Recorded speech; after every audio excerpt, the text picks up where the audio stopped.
என்ன வாழ்க்கை இது?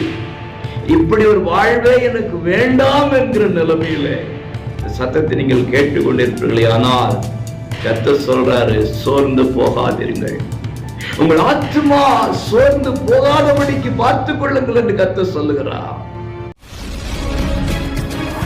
அன்பானவர்களே, இரட்சகர் இயேசுவின் நாமத்திலே உங்களை வாழ்த்துகிறேன். ஏசப்பா உங்களை ஆசீர்வதிப்பாராக.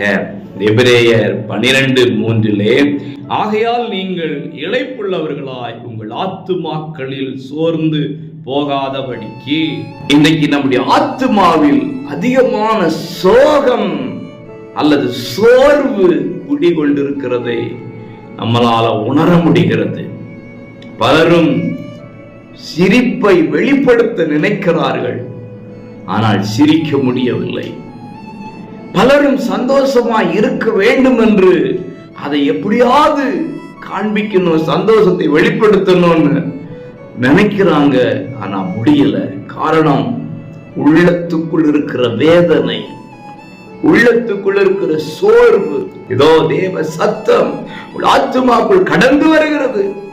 கலங்காதே, திகையாதே, நானே உன் தேவன், நான் உன்னை பலப்படுத்துவேன், நான் உன்னை திடப்படுத்துவேன், உனக்கு தைரியத்தை நான் கொடுக்கிறேன். விழுந்த இடத்தில் நீ எழுந்து நிற்பாய், தலை குனிந்த இடத்தில் நீ எழுந்து நிற்பாய் என்று சொல்லி சோகங்களை, சோர்வுகளை கர்த்தர் மாற்ற விரும்புகிறார். தேவ சமாதானம் உள்ளத்துக்குள் கடந்து வரட்டும், ஆத்துமாவுக்குள் கடந்து வரட்டும். சோர்வுகள் எல்லாம் இயேசுவின் நாமத்தில் நீங்குவதாக. சோர்ந்து போன நீங்கள் இன்றைக்கு அவரால் தேற்றப்படுகிறீர்கள். God bless you.